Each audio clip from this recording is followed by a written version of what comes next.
Olá, nós somos o Grupo 11 e hoje a gente vai apresentar nossa seleção de material para dois componentes do iPhone 4. O objetivo desse trabalho foi analisar quais materiais seriam mais adequados para cada componente, considerando suas funções, restrições e objetivos de desempenho. Bom, o dispositivo escolhido foi o iPhone 4, que é um smartphone da Apple lançado em 2010. Na época, ele representou uma grande evolução tecnológica, principalmente por trazer uma tela de alta resolução, uma câmera aprimorada e melhor desempenho em relação aos modelos anteriores. Por isso, ele é um bom exemplo para analisar a importância dos materiais no funcionamento e na durabilidade de um produto tecnológico. Os usuários desse tipo de aparelho normalmente buscam tecnologia de ponta, inovação e alta qualidade. Além disso, são pessoas que querem acompanhar as novidades do mercado e usam o celular tanto para comunicação quanto para produtividade. Por ser um produto premium, ele também é voltado para um público com maior poder aquisitivo. Para análise, a gente escolheu dois componentes do iPhone 4, que foi a lente da câmera frontal e a carcaça externa e traseira.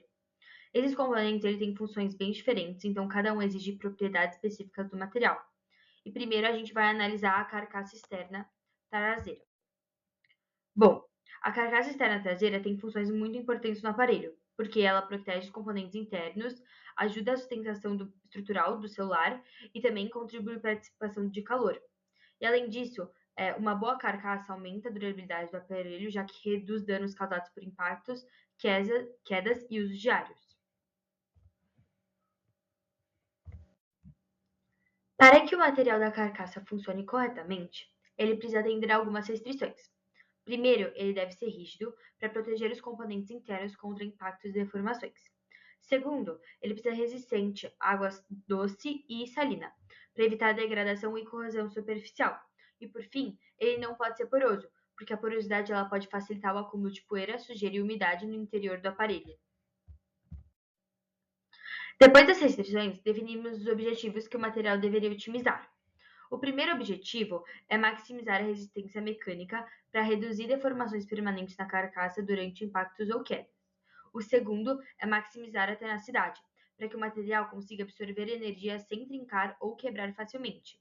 E o terceiro é minimizar a densidade, deixando o aparelho mais leve e confortável para o uso diário. Bom, então a gente aplicou essas restrições e objetivos no Granta. Então, o primeiro passo foi aplicar essas restrições no limite. A gente colocou um Young's Modules maior do que 1 GPa, que é para englobar a nossa primeira restrição, uma Durability Water aceitável ou excelente e um Composition Overview de All Bulk Materials para aí já eliminar os materiais que seriam porosos. Em seguida, a gente criou gráficos para analisar os nossos objetivos. Como são três objetivos, a gente teve que gerar dois gráficos, um analisando o Yield Strength e Fracture Toughness, e outro analisando a Density e a Fracture Toughness. Em ambos os gráficos, a gente gerou caixas de seleção. No primeiro gráfico, a gente gerou uma caixa para maximizar o Yield Strength, que é um dos nossos objetivos, e no outro, a gente fez uma caixa para minimizar a Density, que é outro de nossos objetivos, e a gente analisou os materiais dentro dessas caixas para então chegar nos nossos candidatos. O nosso primeiro gráfico gerado analisa Yield Strength e Fracture Toughness, como dá para ver pelos eixos dos gráficos. Nesse aqui, a caixa de seleção ainda não está aplicada, então aqui estão apresentados todos os materiais que atendem às nossas restrições. Com a nossa caixa aqui, maximiza o Yield Strength, a gente limita bastante os materiais que ainda são candidatos. Em seguida, a gente fez um gráfico separado analisando o density com o fracture toughness. Esse gráfico, novamente, também tem todos aqueles que atendem às nossas restrições. E aqui a gente adicionou uma caixa de seleção para minimizar a densidade, que é outro dos nossos objetivos. Agora a gente tem dois gráficos que estão separados, fazem uma análise separada dos três objetivos, né? Então, o que a gente fez foi, com o Granta mesmo, mesclar os dois gráficos, assim tendo as componentes que estão dentro de ambas as caixas de seleção que foram geradas. Então, esse aqui é o nosso gráfico final. Dá para perceber que do gráfico anterior, alguns materiais também se tornaram inviáveis agora. Então, dos candidatos restantes, a gente escolheu os três com a maior fracture toughness, ou seja, a maior tenacidade, para serem nossos candidatos finais. Esses foram o Aluminum Silicate, o Cyanate Ester e o Epoxy S Glass Fiber.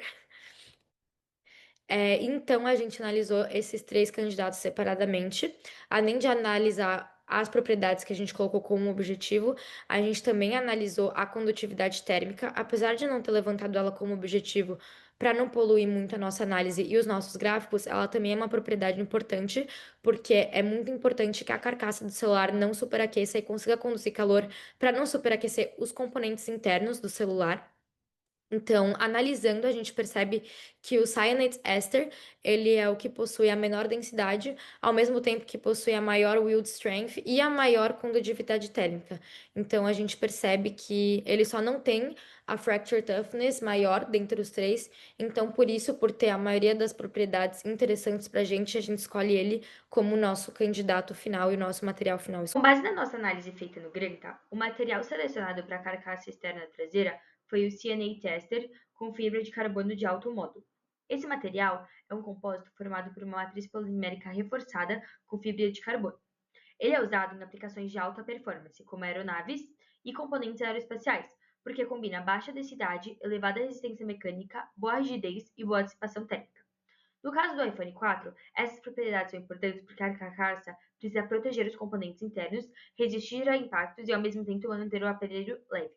Porém, uma desvantagem desse material é o custo elevado e a fabricação mais complexa, o que pode dificultar a sua aplicação em larga escala em smartphones. Apesar do material selecionado no Granta ter sido cyanide tester com fibra de carbono, o material real identificado para a carcaça traseira do iPhone 4 foi o vidro aluminosilicato. Comparando os dois, o material real possui uma densidade maior, enquanto o material selecionado possui densidade menor. Isso significa que o material selecionado seria mais vantajoso para deixar o aparelho mais leve. Além disso, o CNA Tester apresenta maior tenacidade à fratura, ou seja, ele tende a ser menos frágil e mais resistente à formação de trincas. Por outro lado, o vidro aluminosilicato tem vantagens importantes. Ele possui elevado módulo de Young, garantindo rigidez adequada para proteger os componentes internos, e também tem excelente resistência à água doce e salina, contribuindo para a durabilidade do aparelho. Um fator importante é o custo. O material real apresenta menor custo, o que facilita a produção em larga escala. Então, mesmo que o material selecionado tenha propriedades melhores em alguns aspectos, o vidro alumínio silicato pode ter sido escolhido por equilibrar desempenho, custo, estética e viabilidade de fabricação. Bom, como segundo componente, a gente escolheu a lente da câmera frontal e como funções para análise do nossa seleção de materiais, a gente escolheu o direcionamento da luz, a focalização da imagem, a redução de distorções visuais, a proteção do sensor da câmera e a melhoria na qualidade visual. Agora, falando um pouquinho das restrições, a primeira que a gente escolheu foi ter transparência óptica, para a gente garantir uma imagem mais claras e nítidas, que é o que muita gente procura hoje em uma câmera boa no mercado, e ser resistente à água doce e água salina, para evitar a degradação química e preservar essas propriedades ópticas da lente, principalmente em situações do dia a dia. Agora, como os objetivos, a gente pensou em minimizar a expansão térmica para evitar deformação e desalinhamento óptico, principalmente por conta do aquecimento do celular, quando você fica usando muito ele, ou enfim, com o próprio sol, coisas do tipo, também pensando muito no dia a dia e essas coisas. E também maximizar a dureza, para preservar essa qualidade da lente, reduzir a formação de riscos e essas coisas que possam danificar a imagem e, contudo, tipo, a função mesmo da câmera. Agora a gente fez o mesmo processo que foi realizado na componente 1 para a componente 2, ou seja, a gente aplicou essas restrições e esses objetivos no Granta. Então, as restrições adicionadas no limite foram transparency, que eles têm que ser transparente ou ter qualidade óptica, e durability water, que tem que ser aceitável ou excelente. Além disso, a gente gerou um gráfico só, como são dois objetivos. Esse gráfico analisa o Thermal Expansion Coefficients e a Hardness. Nesse gráfico, a gente também adicionou uma caixa de seleção para minimizar o coeficiente de expansão térmica.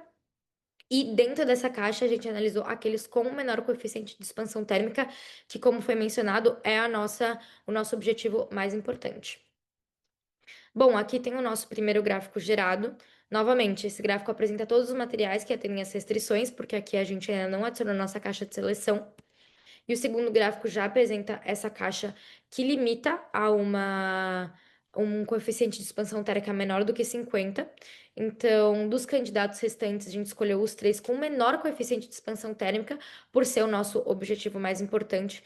Então, a gente chegou no Titanium Silicate, no Glass Ceramic e no Diamond. Analisando esses três candidatos finais, a gente também, além dos nossos objetivos, adicionamos duas propriedades que a gente achou interessante analisar, que são a tenacidade e a rigidez. É, então, a primeira coisa que a gente percebe nessa análise é que o diamante possui um preço muito maior do que os outros. Apesar dos usuários do iPhone não estarem se preocupando com o custo, a gente percebe que o preço do diamante é tão alto que acaba sendo um fator limitante para a produção em larga escala. Então, isso já foi um fator que fez a gente quase descartar o diamante. E aí, olhando para o coeficiente de expansão térmica, que é o nosso objetivo mais valorizado e mais importante, a gente percebe que ele não tem um valor melhor do que os outros. Então a gente acabou descartando o diamante por conta disso. Em seguida, a gente analisou os outros dois candidatos restantes e a gente percebe que o Titanium Silicate possui um hardness e um fracture toughness muito baixos quando comparado ao outro, o que torna ele um material muito frágil.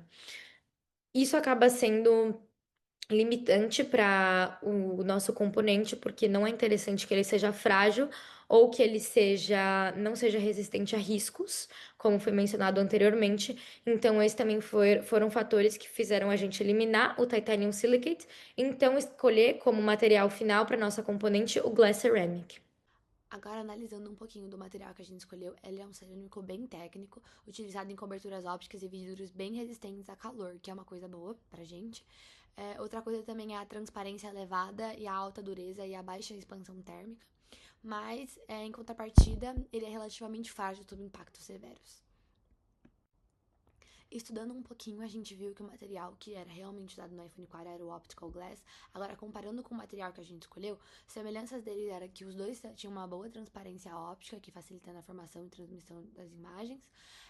Ambos eram bem resistentes à água, doce e salina, o que ajuda muito, principalmente com o suor da mão, que a gente fica segurando o celular o dia todo. E tinha uma elevada hardness, que favorece a resistência a riscos e prevenção dessa qualidade óptica. Já as diferenças é que o material que a gente escolheu, ele é muito mais suscetível a deformações térmicas e o material apresenta um menor custo, que viabiliza muito mais a produção em larga escala. Bom, e é isso, essas foram nossas referências e